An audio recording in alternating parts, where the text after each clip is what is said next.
guys, welcome back to Starcity Talks.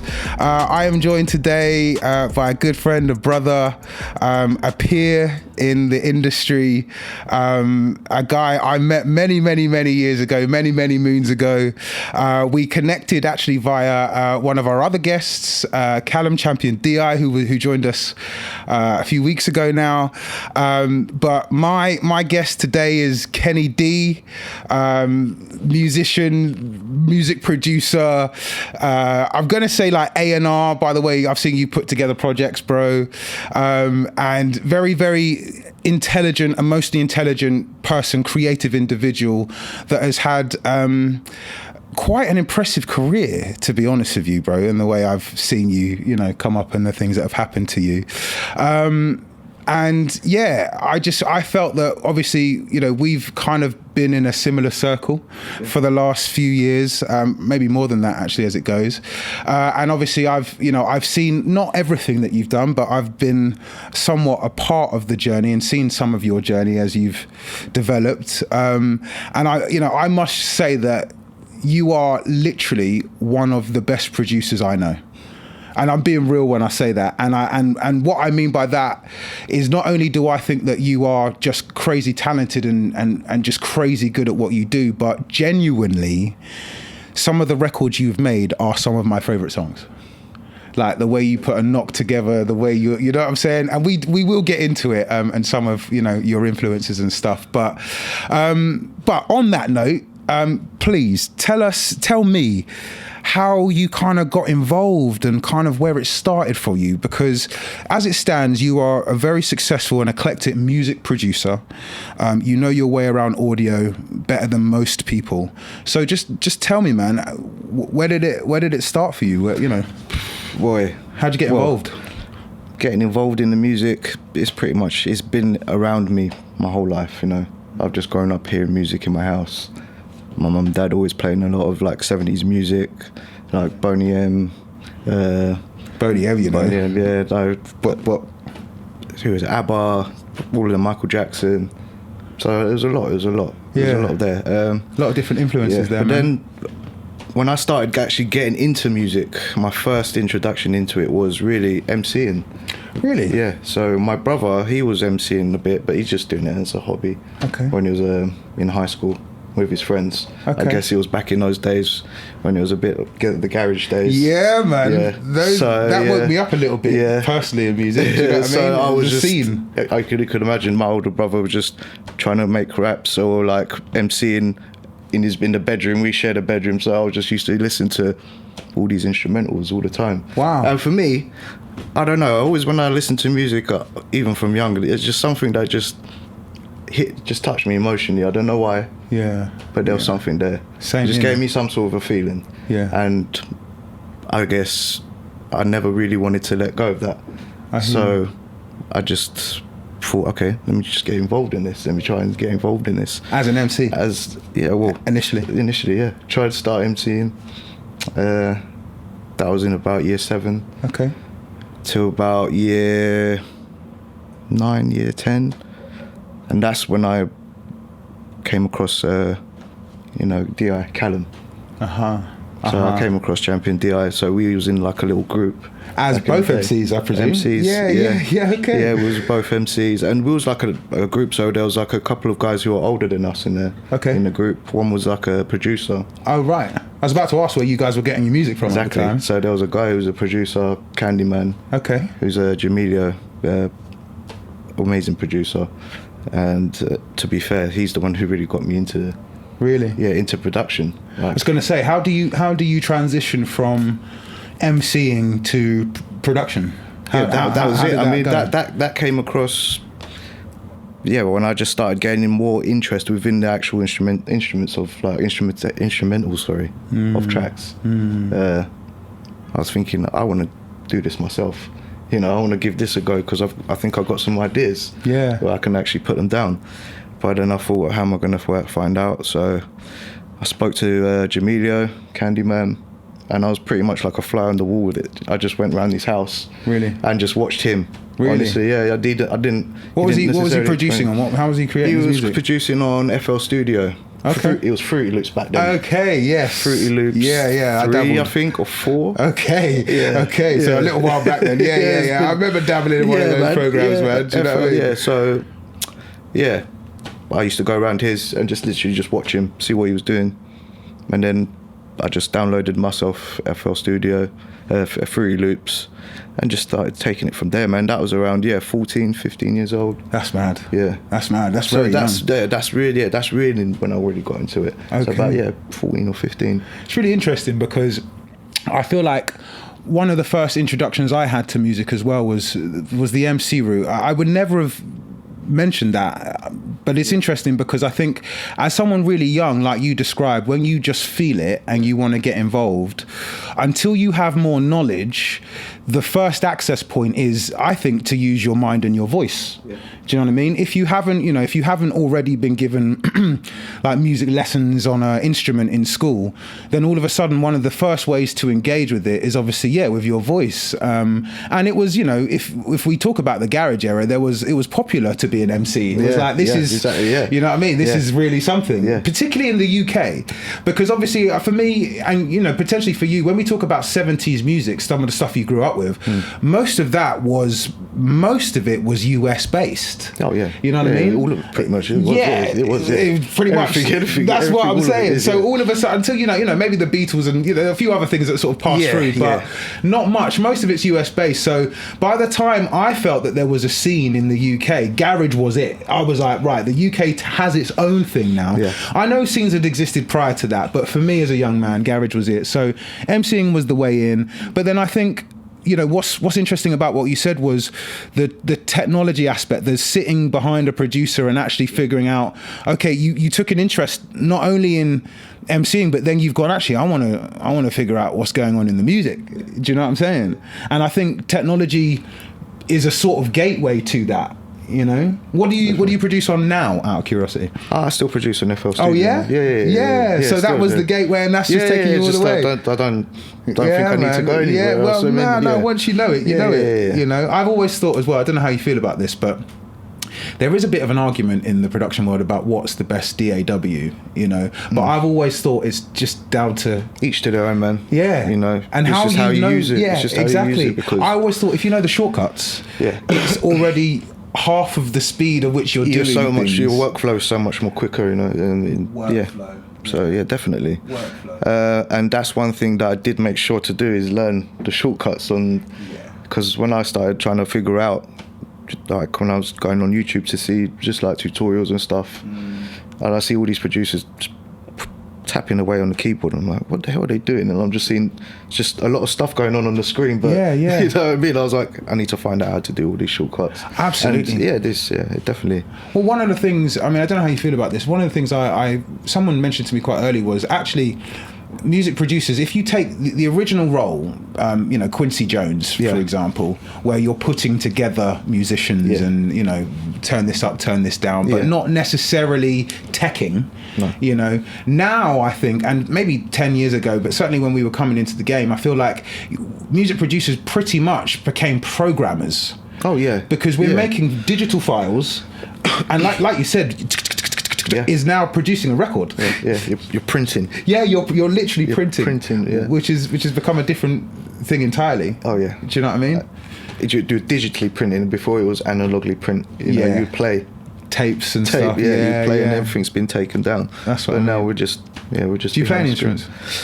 I'm self-taught on piano. Okay. I did a few lessons, but that was about it. Does that feed into your production? Yeah, definitely. Yeah. I suppose what I wanted to kind of ask you in terms of that then is, how do you? Obviously, you've got a very good ear. I think that's one of the leading things about music producers in this day and age. A good one, anyway. You need to have a good ear. So how do you? What's your sort of starting point when it comes to putting together a record? Like, what do you usually gravitate towards, or how do you usually approach that? Well, I usually just. It's always melody. Yeah, always. For me, it's always been melody. Drums always come after, but it's always been melody. I'll try and find inspiration sometimes by just going back through like 70s stuff, because that's just, you got some rich, as we said earlier, some timeless things there, man. It's rich, man. And just the musicality in there is just you can't beat it. Yeah. So yeah, I just try to draw inspiration from there sometimes. If not, then I'll just start just trying to play something on the keyboard. Yeah. You know, whatever hits. How do you feel about sampling? I do that as well. Yeah? Yeah. I sample it's a big part of music. I think there's a moral thing that I crossed at a certain point in time, but I mean, how do you feel about it? I think, cool. I think if you can use it and add your own to it, then why not? Yeah. You know, I think it just adds. You can just add to it. Obviously, some people can say you can end up ruining a good song, but it's all dependent, I guess. I mean, I know. Yeah, I totally appreciate that, and you absolutely can. Let's call it what it is. You can ruin a really good classic. Having said that, I think that a lot of songs, you know, are just that. They're inspiration from other songs. Yeah. Oh, yeah. And so it's just a recycled industry that we essentially live in. Do you know what definitely. I mean? If you really deep it, if you take like, take like any scale in like a Western, you know, take any Western scale, right? There's only so many notes. There's only so many combinations that sound good. And when we talk about Western music, we're not even talking about all the notes in any random order. We're usually talking about what feels like a pleasant order. Yeah. And so there's only so many. Exactly. There's only certain figure of numbers that you can only follow. Like, there's only so many combinations. Exactly, combinations that you can go for, and it's so true. So everything's always going to be recycled. Yeah, as you say. Absolutely, man. So it just depends how you bring that. You know. Yeah. So talk to me more about kind of early days. You've kind of crossed into producing now. Mm-hmm. So how did you go from that to, I suppose, working with your first artist? And what was that like for you? How was that experience? Oh, well. And who was your first artist? If you remember. Very first artist was one of my friends from high school. Okay. Cures, but sadly the guy passed. Oh, no. At 27. Oh, wow. Yeah, so that was a little while back now, but yeah, I started with him really. What was he? He was an MC? Grime MC. Okay. And I was producing for him. What, grime beats? Grime beats. Yeah? Yeah. Sick. Yeah. How long were you producing for him? About 2 years probably, I think it was, yeah. We had a few songs out. He did like a mixtape he released with me and another guy that was producing. We was all in the same school. Right. We had like a few mixtapes that he released out. So when you first started producing, were you producing garage or grime? No, grime. You were producing, so from the off you were producing grime? Yeah, because what we was getting, when I started MCing, or when I tried to start MCing, it was grime. Okay. Yeah, it was that time. Okay. So he becomes your first artist. Yeah. How was that for you? Was it what you expected it would be? I mean, what was that process like? And has that process changed, like, to what, you know, how you work now? Oh yeah, it's changed a lot because back then I didn't know how to record or anything like that. So okay. We used to go to a guy called Bunner, that we used to call him, right? Christian. It was on the estate that I lived on. We used to go there and record. Okay. All of us used to go. So you'd make the beats. I'd make the beats. And Christian Bunner would record. Bunner would record them, yeah. Okay. So you weren't engineering at the time. I wasn't engineering at the time. No. Bunner was doing the engineering then. Right. Yeah. I mean, that's interesting though, because that would have meant you had to go kind of with full songs ready to some extent, or at least the song ready. Beat ready. The beat was ready, but then I had no idea what was going to be delivered on there. I.e. vocal wise, I didn't know what he was going to do. Right. I would just turn up there with him, and then he would just do it there on the spot, and I'd be like, "Oh, fair enough." You know what I mean? He's like, "Yeah, I got this track now. I'm going to do. I'm telling you now." I'm like, "All right, cool. Let's do it." And I just turned up. You know, like, sick. Yeah. But that was it, man. That's just how it was, man. For real. I suppose it's a process, isn't it, man? And it's all like it's all a learning. Exactly. You know what I mean? It's all a learning. And it's all, I think, certainly as a younger man, maybe with less responsibility, it's a lot more fun as well, because it's just like, it feels like this is what it's supposed to be. This is, it's like an exploration. Like, just, you know what I mean? Freedom at its purest. And just I'm creating, alchemy he's creating as well. You know, we spoke about it briefly. Something out of nothing. Yeah, exactly that. That when you discover you have that ability to create something out of nothing, and then I think when you kind of multiply that with working with an artist who has that same ability with their vocals, and then those two things come together, it's just like, wow, this is, again, as a younger person, certainly for the first few times doing it, it's like, this is just amazing. So fun. And like, almost, I gotta say, a generation ago, more special. Do you know what I mean? Because not everyone can do that. Now we could argue everyone can. You know, iPhone, right app in their pocket, right prompts, as we said. Do you know what I'm saying? And you can do it. But I think, you know, a few years ago, it was like, this is very, very special. You know what I mean? So what happened from there? So you kind of worked with your first artist. You're making grime music. Where do things go? From there, I wanted to take the music thing further. So when I was in school, I went to sixth form. I did a music course in sixth form there. Okay. And then I started working with another guy from my sixth form group there called Terry, Sam's nephew. I think. Did you ever I work know with Sam's Terry? nephew. Yeah. Well, I know. We've done a few sessions here came a while down ago. there. Yeah. I think he came down with Deeh one time. That's right. They've done a song. Yeah. So me and Terry, we worked for about maybe 5 or 6 years. Okay. We worked together, man. And what kind of music are we talking about? Okay, so that was like I was going through a very experimental phase at that point. I was just getting influenced by a lot of stuff back then, man. So it was like lo-fi with 80s kind of synth influence. Vibey. And like glitch hop. That glitch hop phase was mad at one point. Yeah. It was like... And now we got a bit carried away. It never became mainstream, but it was very much a big underground movement, wasn't it? Do you know what I'm saying? And if you knew about it, you knew about it, you know? And it's one of those things. Yeah, it was definitely an area to kind of pioneer, I think, at the time. It was available for pioneering because it was just becoming, you know... Yeah, it was new. It was just a new sound, so no one was hearing it. And I thought, let me just give this a try. And that was the thing. Yeah, we tried to do just like a very experimental kind of project. He did 2, I think it was one, Moon Tunes, and what was the other one? I can't remember it now. End of the Week or something like that. And these like albums? These are EPs, yeah. Oh, yeah. Well, I think they're on Bandcamp now. Okay. Still, you can hear them on there. Yeah. So yeah. Well, I started from sixth form, doing music, working with Sam's nephew, and then from there I went to college and did a music performance course. Okay. To learn a little bit more of like instrumentation, like to learn. Sick. So I did that, but then again, I just knew the basics of theory. Sure. Yeah. I think that's needed with. Yeah, and I was just and that, apart from that, I was just playing and just thinking playing what I thought was cool. Yeah, you know? That was it. Well, there's something about that though. You know, my experience was very much growing up with people that had been very, very musically trained. Yeah. Right, and their ability to read, write, and perform music. Excellent. But what I found is that did not necessarily provide them with the ability to create and think outside of what was written sometimes. And I think there's something about having a good ear for music which, you know, is something it's like a rhythm thing. You either have it or you don't.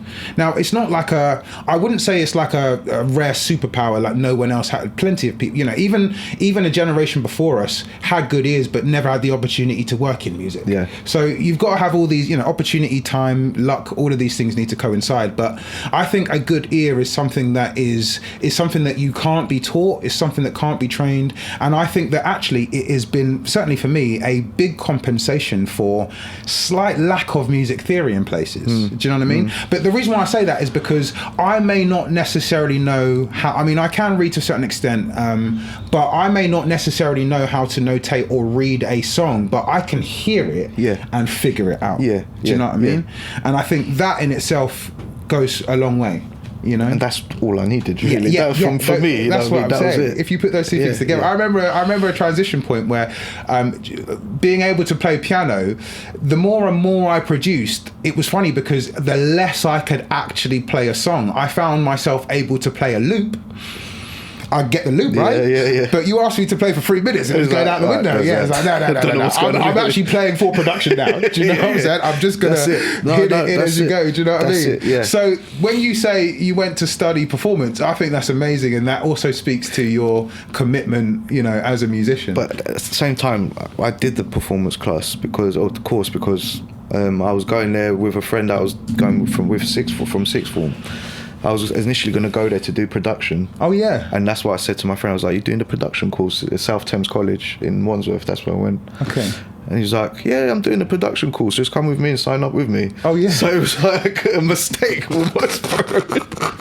One of them was, it was just like, yeah, come on, go, let's go. Accident. Bro, I just turned up there and I was thinking like, hold on, like, where's like all like the computers and stuff, like music theory and I'm looking keyboards. at And then, bro, like, I stuck it out though, man. 2 years. We did like the World Skills Challenge where we had to do like a performance. We won it. Sick. Yeah, man. And like there's a lot of like amazing musicians that was in my class, man, that like drummers that were there. Yeah.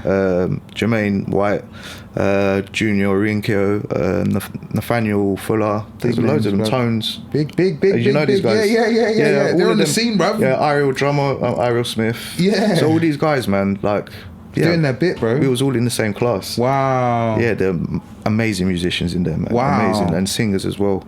That's incredible, man. I don't know. Do you know? There was what was that show with? I've forgotten it now. Where they sing, they have to sing and they turn around. The Voice. Yeah. Yes. Wara Abimbola. Wara. From your went to she your was in our, seriously? Yeah. Really? Yeah, that deep voice, bro. Wow. Like, amazing voice. Oh my gosh. She had that from back in the day as well. Yeah. Bro, so. Was she recording and writing and doing bits then as well? No, she was just, I don't know actually. I think she was at maybe, but just for church because there was all church in it. So I think a lot back then they were all doing recordings for the church. It's mad, you know. Gospel, and all of them used to say, I'll never do secular. It's like, come on, man, give it time. You got to do it, man. Give it time, man. Give it time. Yeah, do you know course, what I'm saying? Bro. Of course. Give it time. I mean, and this is the thing. Good music's good music, and you can't avoid it sometimes. Yeah, man. I think.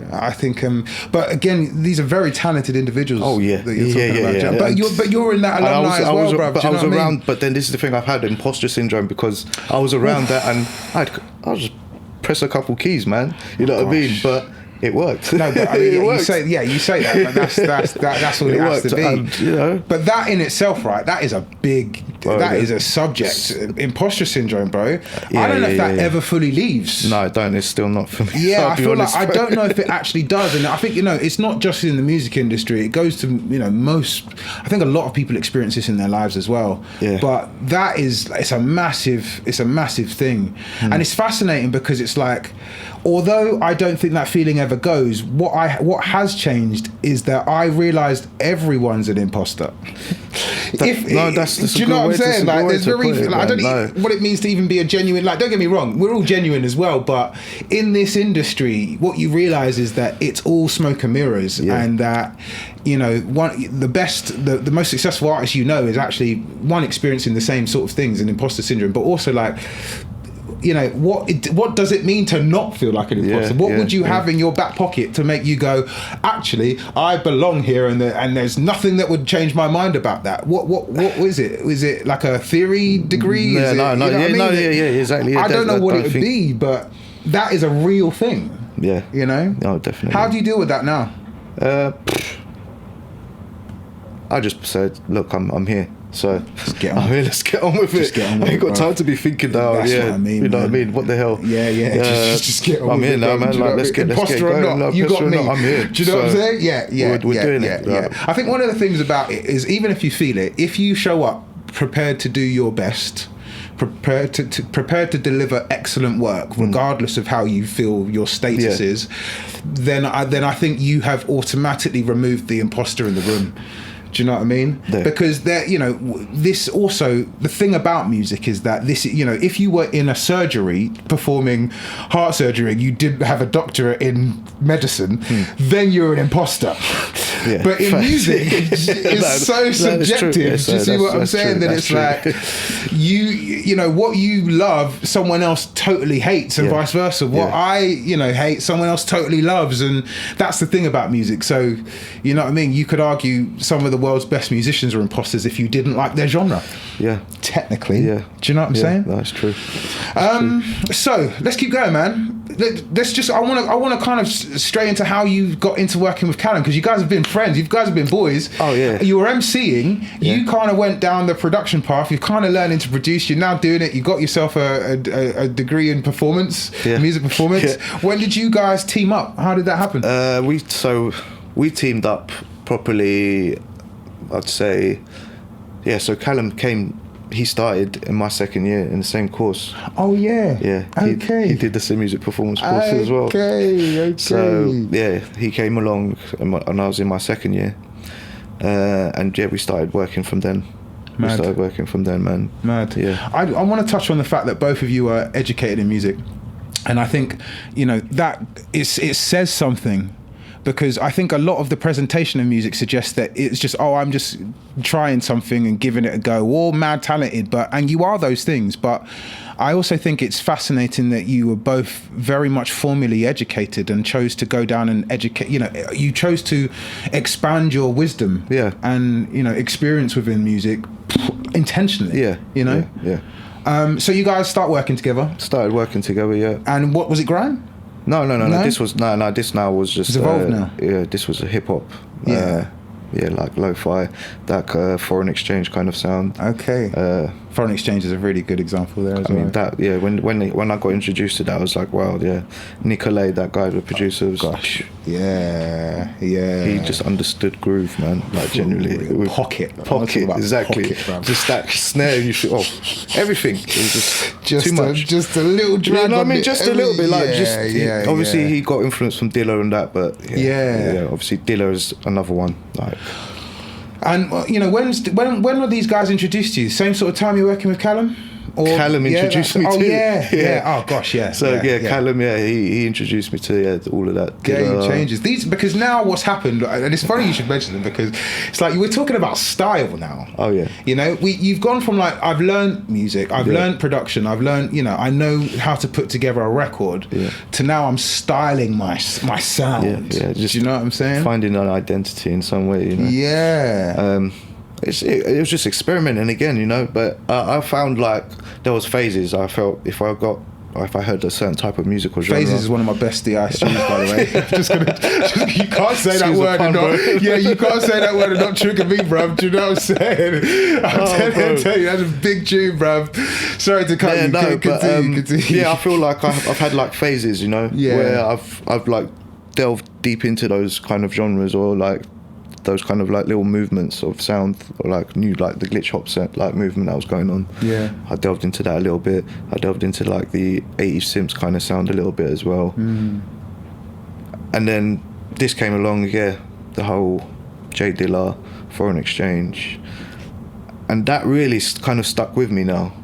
Even now, because it's just like, I mean, you've got your own sound, bro. Yeah, but really, you have. Yeah, and if that's an influence of it, it makes sense to me. Yeah. But you've definitely gravitated towards something, and you've got something distinctive about your music. Now, here's the thing: you're good enough to make something that I wouldn't know you'd produced as well, because I think you're eclectic like that. But when I hear some of the stuff you've made, certainly with Champion Deeh, it's like you're in a zone. Yeah. And it's like, across those records, I'm like, yeah, that's Kenny.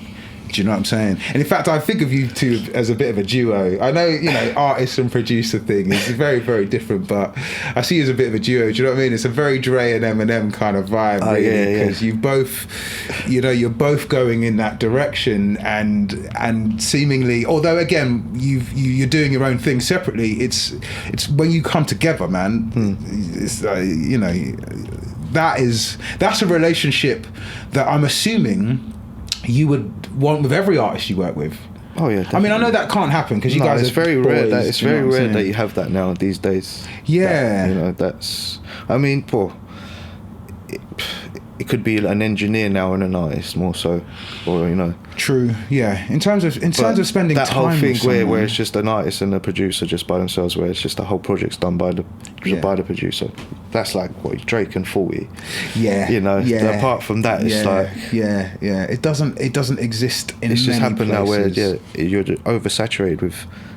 Every producer's giving out beats, and all these beat packs are getting sent out. So songs will get, or beats will get collected, you know, and be put on and be used. It's interesting because I think I understand, like, from a business perspective, why an artist needs many producers, right? I've also seen artists like be shelved because their producer, you know, either got sent to jail, stopped producing music, just left the scene, and now they don't know anyone, can't work with anyone, and they're out of the game.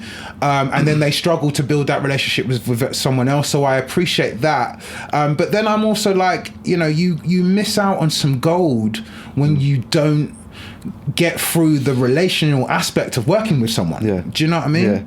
Like, obviously the friendship that you have with Callum enables you guys to kind of go through some boundaries that maybe you wouldn't with other artists. Oh yeah, for sure. And explore some things that perhaps business doesn't allow you to explore. Definitely. Do you know what I mean? Yeah, definitely. So how do you find that? I mean, obviously I want to kind of jump into your you know, let's get into your publishing, because that's kind of an aspect where it's business. You've got to work out of your skill set and what you can do, but it's also business. And so how are you talk to me, how did the publishing deal come about, and then how are you kind of managing? The publishing deal came about from my manager Joe. Joe, who you met through Callum, or just? Nah, Joe, I've known Joe from 10 years old, 11 years old. We played football together. Okay. I've known Joe from a very long time, man. Like that. Joe's next up, by the way. You're next up, Joe. You're coming in. You're there, mate. I've known Joe for years, man. Yeah. And then we went to the same school together as well, high school. Okay. And Joe's your manager now? Now he's my manager as well, Okay. So Joe got you the deal? He got me the deal, essentially. How did it come about? What were you doing prior? What did you have to do to get it? You know, what does it look like since you've gotten it? So, for me to get it, how it came across, Joe had a pretty good relationship with a couple of the A&Rs within Phrase Differently. Okay. That's where, through him working with the Disciples, obviously he was their tour manager. And he was able to work his way in there, and he managed to gain a relationship with these two guys within Phrase Differently. So he sent them my beat pack, and they just basically got back to him and said, we want to meet this guy, you know. Sick. We want to meet him. I went there, sat down with them. They said they want to work with me, they want to sign me, and just took it from there, man. You know, it was just like that, pretty much. So after you sign the deal, what's the next thing that happens? That, you know, not literally, but what's the next thing that comes up career-wise that you're like, cool, I'm in. This is. I was going into sessions firstly with a lot of producers. Okay, that's an interesting one. It was Didn't a lot of a lot of producers where some were the A&Rs. They had like relationships. There was a couple in Germany that came down. They had some relationship with, I think, basically Phrase Differently got a partnership with another label called Buddha Music, who are based in Germany. Okay. So heard of Buddha? Buddha, yeah. So they were bringing down producers and artists to Phrase Differently's studios in London, and I worked with a few producers from Germany, just to get some ideas so they could send up to their artists there in Germany. Also I worked with Young Chenks. Sat down with him. We got a few beats done with him as well. Sick. That was an interesting one as well, to be fair, because Go on. Well, it was, again, this is the mad thing about it. Once you get some sort of like connection within the industry, so a publishing deal, something like that, it's mad how they can just start putting you into sessions with people, producers, you know. And that just came across. Obviously one of the A&Rs knew the Young Chenks manager. They got in touch, and then they set it up. I went to their studio in Tile Yard, I think, in Tile Yard Studios, How was the actual sessions? How did it feel? Yeah, man, he's amazing producer, man. That guy is a wizard. Yeah, crazy. That's when I thought to myself, I thought I was pretty like, you know, good and like quick with my workflow and all of that. This guy's different, man. Different. There's levels, man. There's levels. There's levels, and it was insightful, you know, for me. It's interesting. Yeah. I think I've never really thought of it like this, but there have been a few moments as a producer where I've been in sessions with other producers as well. And whilst, again, I asked you, like, that's a bit odd when you started that sentence, but actually, and it is when your mission is to produce a song for an artist. Yeah. But I think as a side mission, as a producer, it's like working with another chef in a kitchen. Yeah. The point is to learn. Yeah. Almost. Don't get me wrong, it's not every session you're gonna, you know, but you're actively learning. You're not taking notes necessarily, but you're watching someone else who's obviously very proficient at what they're doing, kind of as you are, but in a different way. Yeah. Do you know what I mean? It's like when I watch someone else use, you know, I use Logic. So when I watch someone else use Logic who's very good at it, I'm like, I'm watching for how many shortcuts they know that I don't. Yeah. You know what I mean? And how their workflow is. And they're like, have you ever used this? And did you? I'm like, no. Yeah. You've blown my mind, and yet I've used this software all these years and I'm pretty good at it, and yet I would never have thought to introduce that into my workflow. So I think there's something important that kind of gives you, you know, more of a solid foundation as a producer when you work with other producers. Definitely, yeah. You know, particularly when you said Young Chenks and you're like, you know, this guy's got cuts and, you know, knowledge and wisdom and how the game's done. Do you know what I'm saying? It must have been really insightful. Oh, definitely. And just in general, if I may, like, because I think a lot of producers out there, right, the publishing deal is quite a big... It's quite a big thing. For many people, as you said, it's interesting how when you get the deal, how many doors start to open. I think obviously from a label's perspective, their interests are now protected. You've signed a deal. The agreement is whatever you make, they have an ownership of, you know, percentage-wise, but they're now protected. They're happy to send you out, but it can be quite a mecca for some producers to like receive this publishing deal.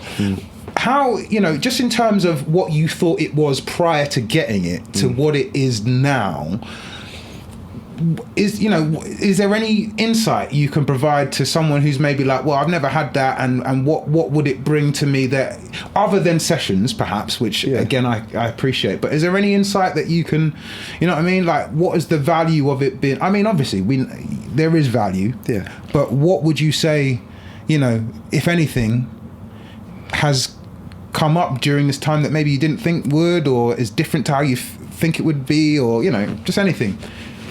I think it's just more so, it's just there's opportunity, you know. You have a lot more opportunity there that just comes up. I feel like I've kind of put myself in a position where there's a lot of opportunities being thrown at me, but I'm not going for every single one.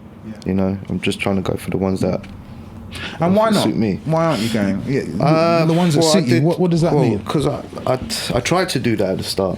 Yeah. I tried to do that at the start, and I felt I was just getting spread way too thin, and I didn't feel like.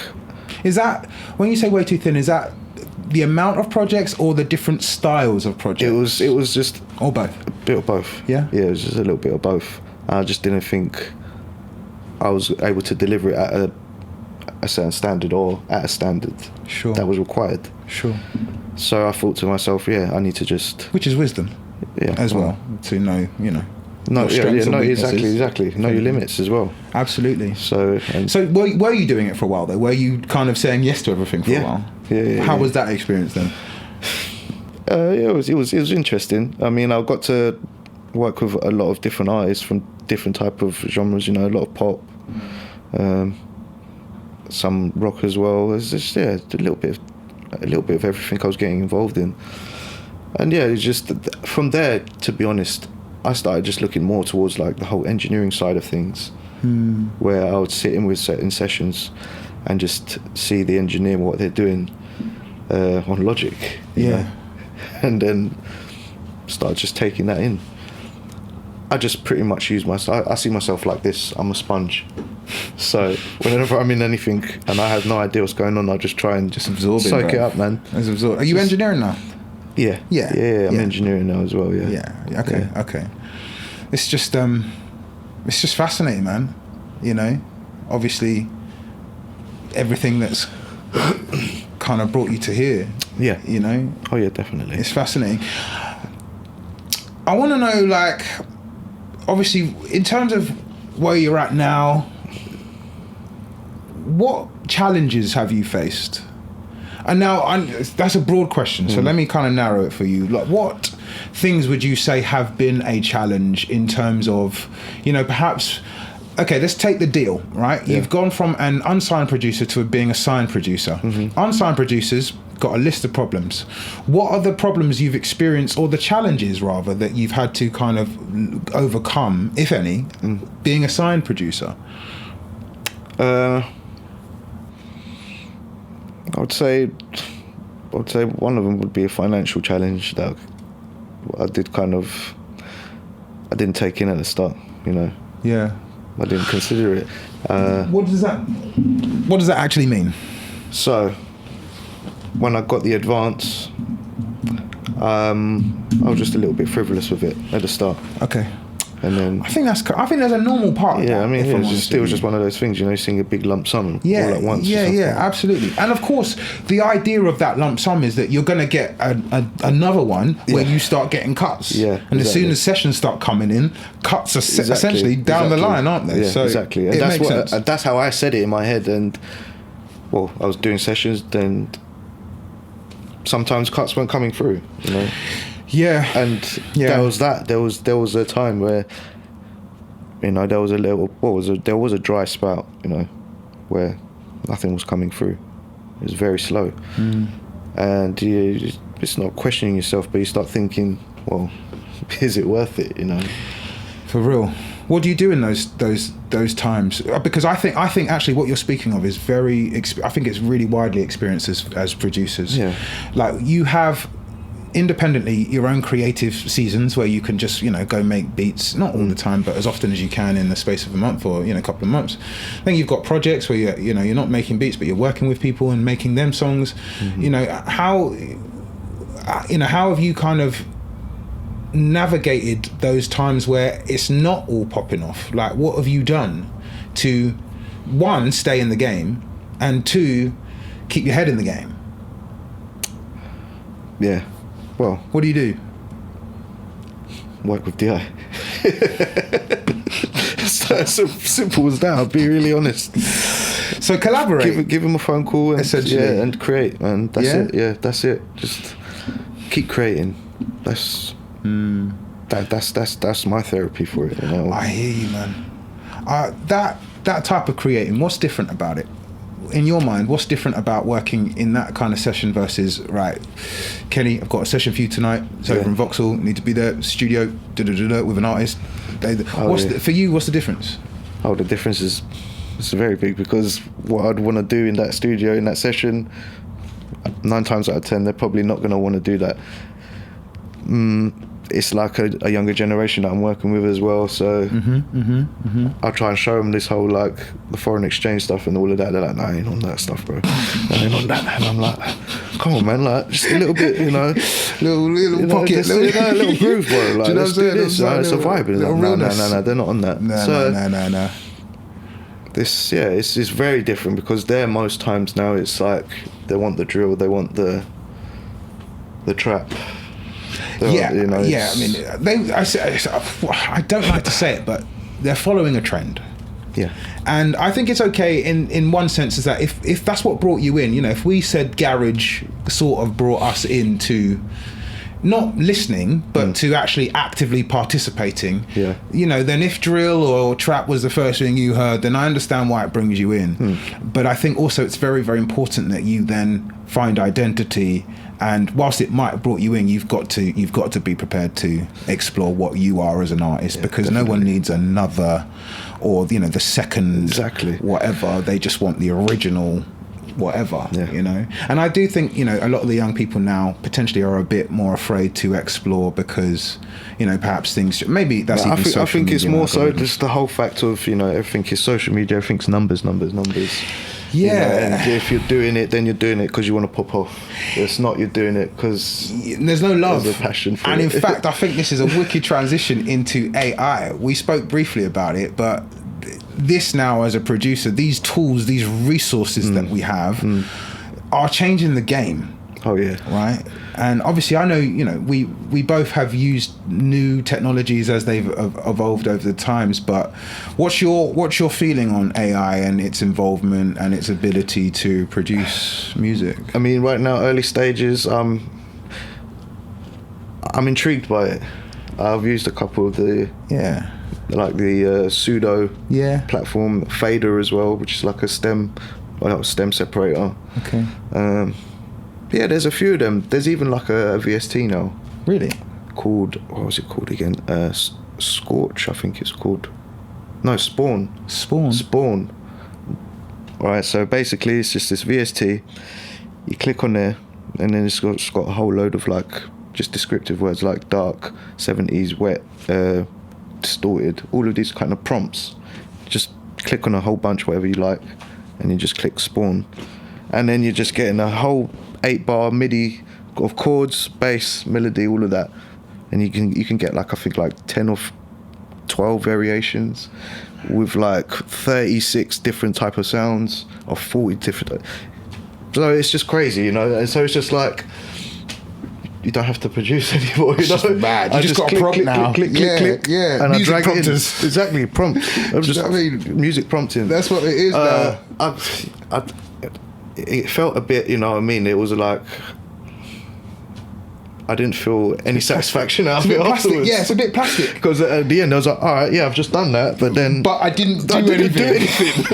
You don't feel like it's me, you know what I mean? I hear you. Which I think actually speaks to your integrity as a producer as well, because obviously you're in it for the love of music and for the love of making music. And I think a lot of these technologies actually just kind of remove that, you know. I mentioned it earlier, but it's, for me, I've always I think the actual creating of music, the actual process as well, the fact that it took me an hour or half an hour or whatever it did, there is therapy in it and enjoyment in it and love and passion in it. And so whilst I think the technology is good and here to support, and we'll have to lean on it to support us, I think I can't allow it to do the job for me, because it's the one part of it's like me cooking a meal and asking you to eat it. Like, I love the cooking, but the eating is all, like, to produce feels like it's all of that. It's like I get to produce and consume what I've produced. And if I'm just consuming it, then I'm just listening to your song. And that's removed the me aspect. Do you know what I mean? It's removed my fingerprint from it, my Picasso, if you like, or whatever, the signature. No, exactly. Do you know what I mean? No, exactly that. I agree totally with that. But then I don't know, where's the balance? Because again, we need, these tools are useful, and it's also like, if they're time saving, which is why we talk about shortcuts and things like that. You know, like, what I mean? if you're doing sessions as well now, you could just click, drag that in. All right, let's go. You know, I mean, look, what I will say is that, for example, if I've walked into a session with an artist as a producer, someone I don't know, what it can do is it can save me a lot of hours of agony creating a song that they were never going to mess with. I could generate 30 ideas in 30 seconds, and we can run with the best idea for sure. So I see that there is there's an element of it will at least give you the idea, and then I can maybe recreate it. But obviously not a lot of people are using it that way. They're just generating songs, and then that's the song, and you know, these things will write lyrics and melodies and all sorts of things. I think then that's where it's going, and like you said, like the soul's leaving. It's fascinating. Music. I wonder what AI would do if you asked it to make soul music. There's a prompt on this thing called 70s. I pressed it and there's nothing there. The soul is simps. Soulless music. There's no soul there. It's just simps, bro. So the downfall of Motown, immediately, bro. And that's what to me, that's what's lacking. And it's the one part. It's the one human part of it, which I think is relevant in a lot of music, is the soul, the human aspect, the part that's been put together by someone that's hearing sound. So, you know, the experience versus, you know, what I've grown up listening to and my mood at the time and my emotions at the time. And I think whilst AI is amazing at emulating all of that through prompts. Yeah.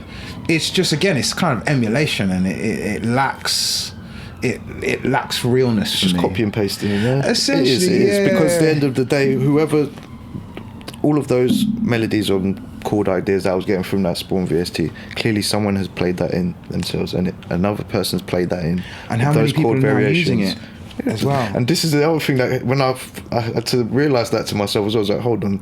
So many people must have bought this as well. That's what I'm saying. Yeah, it's definitely. Yeah, you're gonna hear that chord variation. That's what I'm saying. No doubt, someone else is gonna hear it again. And you know what? That happens more and more now. I remember back in the day, it was like there was a famous loop on Apple that was used in Rihanna's Umbrella song, right. And it was really famous because you could just find it in the Apple loops, and it was their drums. It's the drum loop, strangely enough. But it's like with Splice, the introduction of Splice, the amount of songs now I hear with the same samples in, and what's happening is interesting because Splice, as you know, it's got hundreds of thousands of samples. But what it's also got is it's got a default way of serving you up the samples. So it will serve most people by default.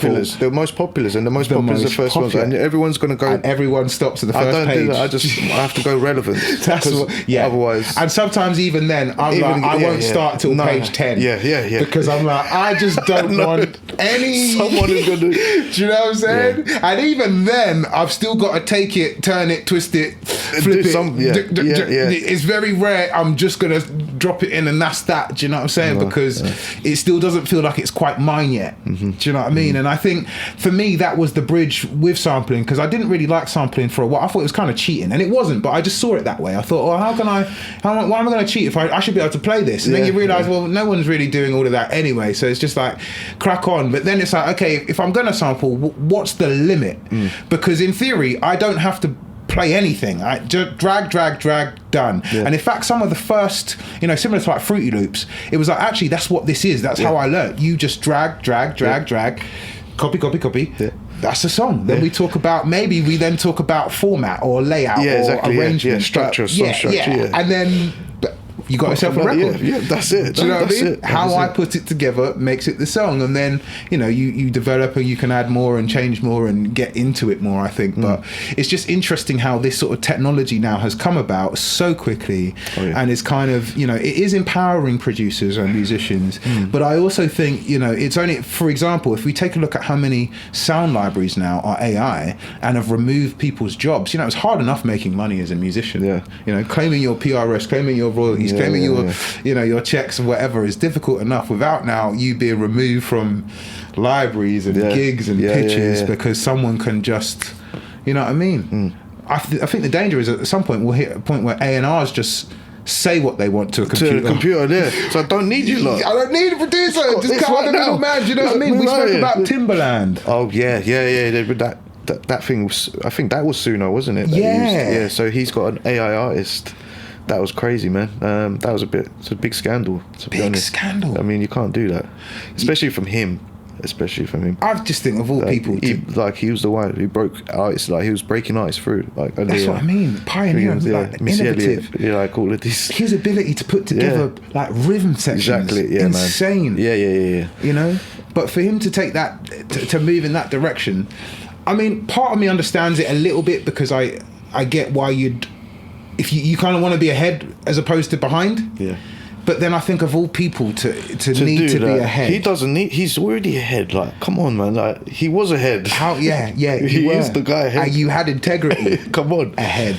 Now I think it's possibly as well. He's possibly got some deals with these AI companies now as well. I think, you know what I mean. Oh, 100%. There's no doubt. So I mean, look, if producers were making deals with like any VST companies years and years ago, now even more so. He's not accidentally promoting someone else's AI. No, exactly. Do you know what I mean? So they sweet him up with a nice deal. He's like, okay, well, this is the artist I'm pushing out. He's trying to be a billionaire, bro. And and he'll do that with one of these endorsement deals through. No doubt. Selling the fact he's done an AI artist makes me want to create one, blah blah blah blah blah, and so on and so forth. So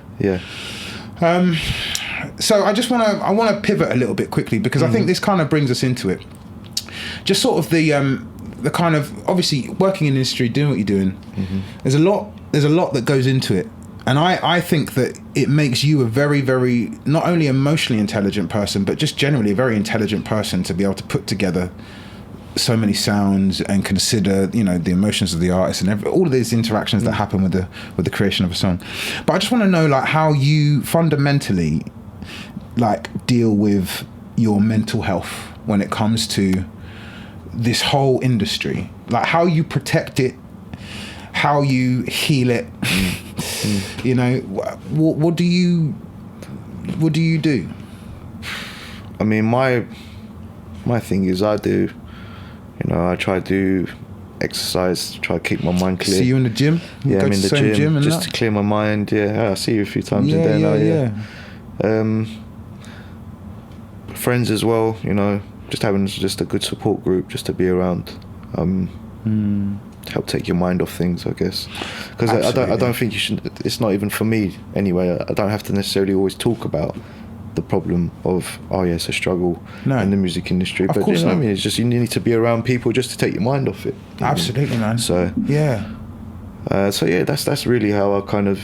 How have you dealt with it? I mean, I don't know specifically, but how have you dealt with something that you love to do, that's a passion for you, that's also become work for you?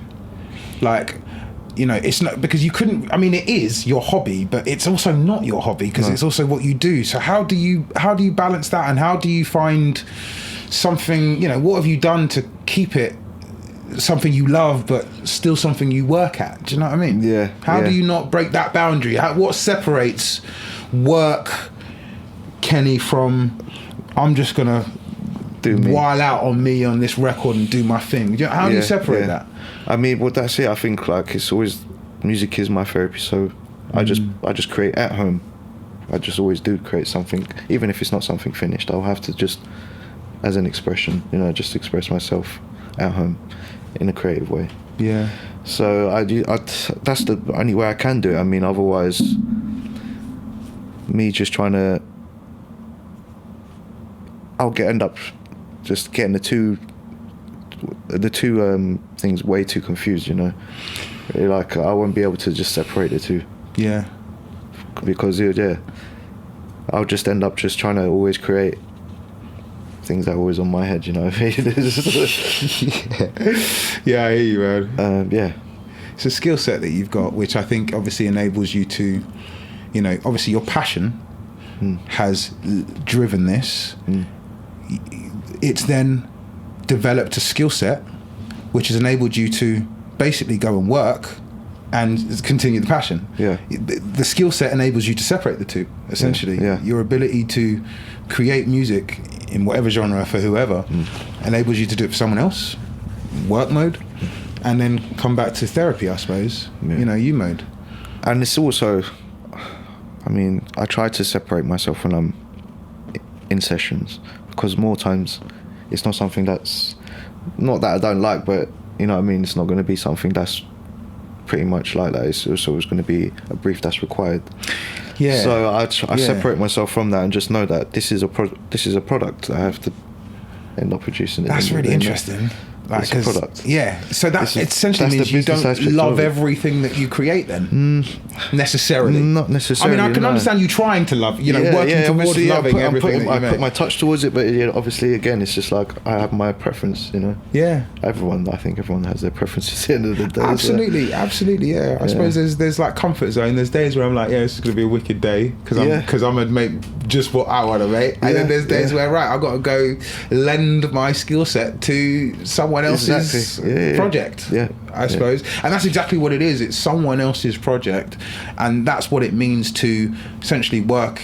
I think it's one of the things that actually makes a producer versus an artist. I think an artist route is very much like inner exploration. Who am I today? What's my sound? What does it go? Producers have to find that, and then they kind of have to branch out a little bit because it becomes work. Yeah, this is it. You know what I mean? You've got to work for the artist who has their sound, and can you help me shape it, make it, create it, whatever. Then create that. So this is it. So do you know what I mean? Yeah. It seems like maybe I put that across wrong, as in detach myself from it, but no, I don't think so.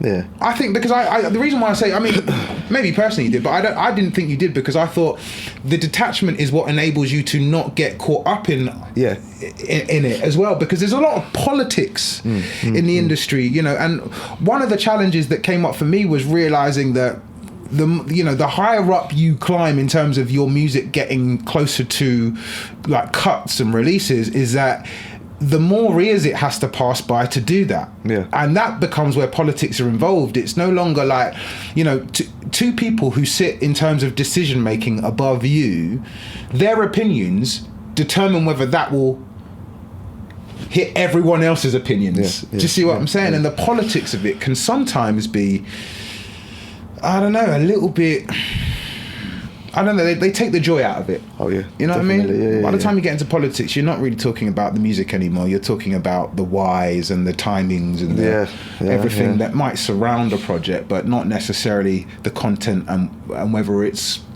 good or not. You know what I mean? So what do you do for fun? For fun? Yeah. I mean, that's like, you know what I mean? What's fun? Where you're not making a music and you're not in the gym or, hanging with your mate. What's fun? I don't know. I mean, those are things fun for me, I guess. I mean, anything else from apart from that? I like to cook. Yeah, I do like to cook. I mean, that tells me a lot. Yeah. That's as we spoke about earlier. That's like making beats, man. Yeah. Ingredients, chop them up, just throw them together, see what happens. What's your favourite dish? Anything Mediterranean, really, man. I like Mediterranean. Yeah. Okay, spice. What spice? A little bit of spice. To be fair, I grew up in a mixed household, so half Bulgarian, half Ghanaian. Okay. Lots of flavours. Lots of Lots of culture. Yeah, exactly. Yeah, so man. That's where it comes, man. Yeah, sick, Bulgarian's bro. got like very kind of Mediterranean kind of kitchen as well. Wicked. Yeah, so that's where. Yeah, man. Good look, bro. Yeah. Good look. All right, so finally, let's just very quickly, if you can, I'm thinking about someone who's sitting around in today's generation, trying to get ahead as a music producer, trying to do their thing. What advice could you give to someone, or would you give to someone that was perhaps up and coming, serious about what they're doing, but also trying to get involved? Maybe someone that's even looking for a publishing deal, or not doing the independent route. But what sort of overall advice or tips or hints would you give to someone who's up and coming in today's industry? I would say, if they can, try and find a mentor of some sort, whether that be someone involved in the industry or someone who's just genuinely successful, because I think that in itself can help just set you up, like just how you can prepare yourself to take the next step, and establish yourself within a business, because at the end of the day, it's business. If you want to be in music and you want to be successful and you want to get involved, it's music business. So definitely, I would say try to find a mentor of some way. At the same time, don't put too much pressure on yourself, because at the end of the day, you got involved in it because it's a passion. Yeah. So you should always remind yourself of that as well. Absolutely, man. Don't get sucked into it. Don't get lost in the game, as they say. yeah. It's easy to fall into that trap. Yeah, man. And just enjoy it. I feel you. Just enjoy it. Yeah, I think that's a great point. I think that fundamentally, this is an industry that should be enjoyed. On both sides, because people consume music for enjoyment, many other reasons, but enjoyment being fundamental. And I think anyone that's making it should try to do it from that perspective as well. Yes, it's business, but I think that's at the end of it. I think creating for business isn't necessarily a great idea. I think creating through passion is, and that's probably the best way to do things. Definitely. I mean, there's always going to be that conflicting feeling because you're creative and it is your passion, but at the same time it's work, Yeah, absolutely. And just on that note though, where do you draw the line between I've got to stick to business versus I don't care, artistic license, I'm gonna do what I'm gonna doing? Where's the balance for you on that? I don't know, man. I couldn't tell you, to be honest. I couldn't tell you. I suppose it's project by project, isn't it? Individual by individual. It's individual by individual, yeah. I couldn't tell you because each individual experience is always different. Yeah. So yeah, I suppose the point is just to keep working, keep living, keep growing, doing your thing. Yeah, that's it. That's it. Wicked. Well, bro, thank you for joining me today. It was a pleasure. Thank you for having me. I appreciate your time, man. Listen, it's great to have you, and we will have you back. Got a lot more to catch up on, but I just wanted to kind of intro and just go through, some of the more, I suppose, introductory parts of you as a person.